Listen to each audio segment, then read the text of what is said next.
I'm 97 years old, and I owe you something.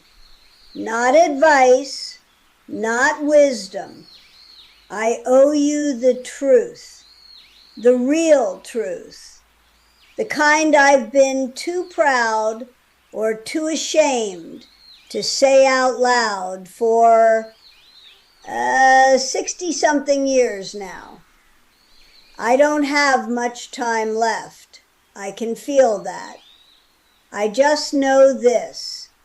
My body is tired. It's been working a long time and it's winding down. And I realized last week, sitting in my kitchen at 3 a.m., because that's what you do at 97, you sit in kitchens at 3 a.m., I realized I can't take these things with me. So here they are. 5 truths I hid my entire life. I'm not telling you so you'll feel sorry for me. I'm telling you because every single one of them is something you're doing right now. And if I don't say it, nobody will. The first truth is about my friend Helen. Helen and I met in 1961 at a church potluck. She brought the worst potato salad I've ever tasted. Truly awful. Too much mustard. We were friends for 60 years after that. Helen could sing. She could walk into a room and people just turned. Not because she was beautiful, though she was.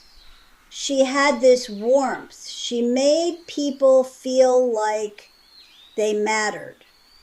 And I never told her, not once. 60 years. Women of my generation didn't do that. We'd say, nice dress, or your garden looks good. But we never said the real thing. We never said, you're extraordinary, and I'm lucky to know you.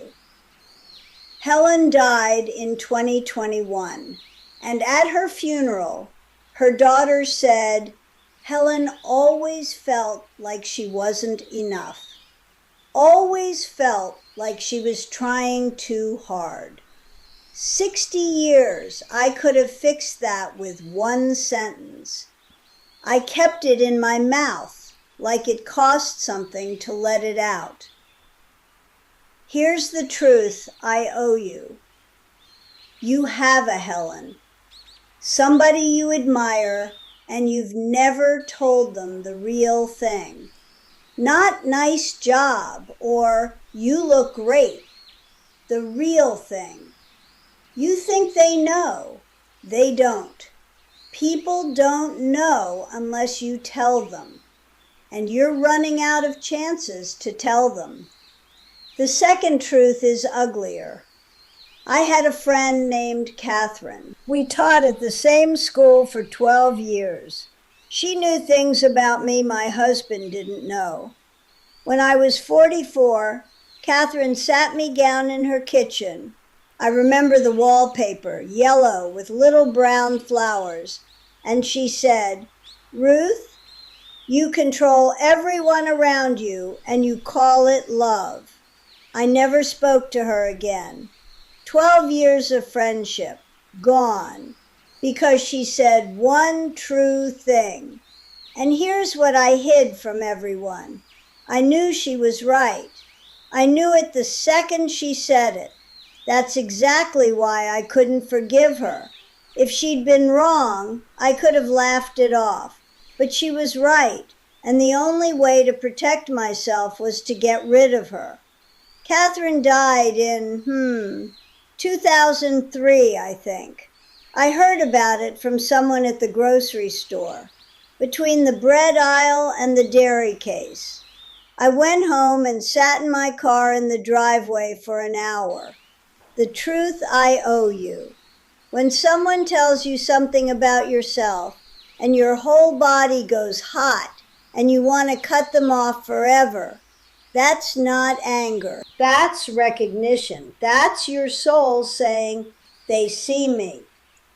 And if you throw that person away, you're not protecting yourself. You're choosing to stay blind. I chose blind for 53 years. Don't do that.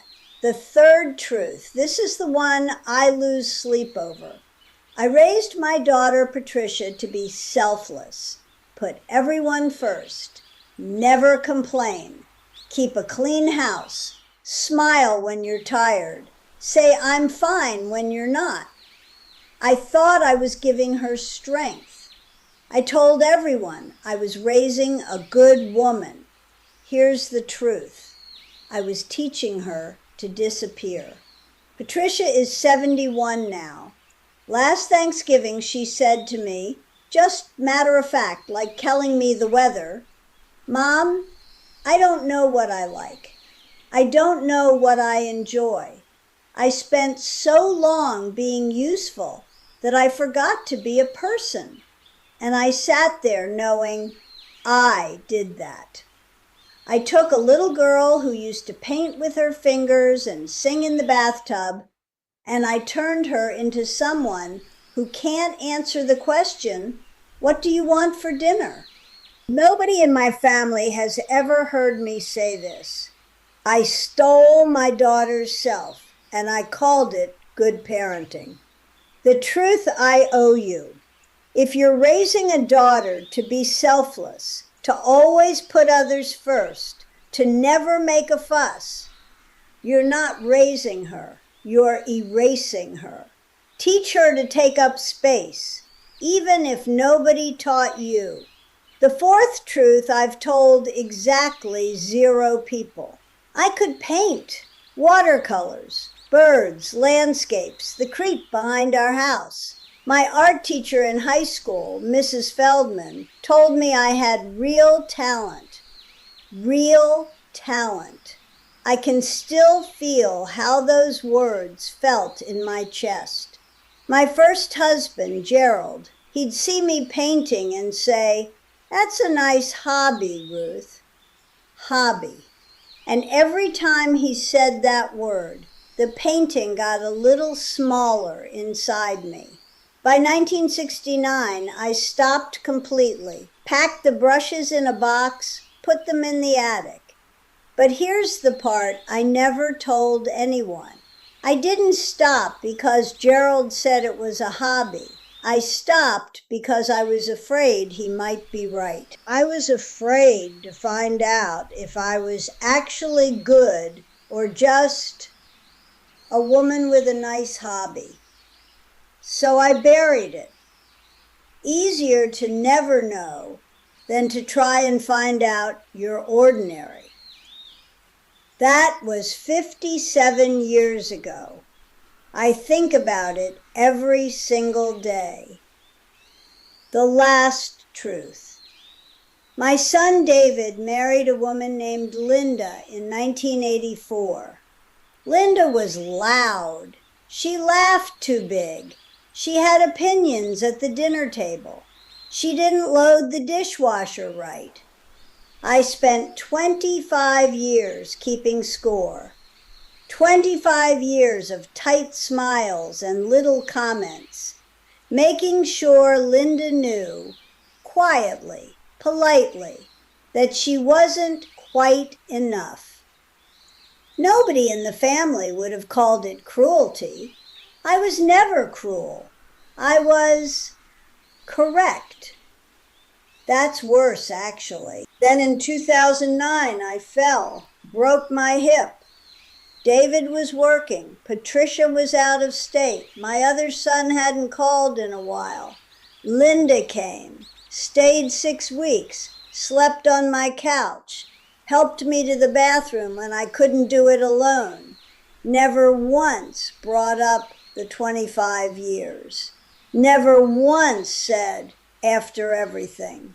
She just showed up. The truth I owe you. You've already decided who someone is. You decided years ago, and you've been collecting evidence ever since. you're wrong about them. The same way I was wrong about Linda. And you won't find out until you need them. By then you'll have 25 years of quiet cruelty to account for. That's it. Those are my 5. That's what I owe you. The truth that decent people do terrible things in small doses over long periods of time and never get caught because nobody's looking, not even themselves. I'm 97. I don't know how many more mornings I get, but I know I'm not carrying these anymore.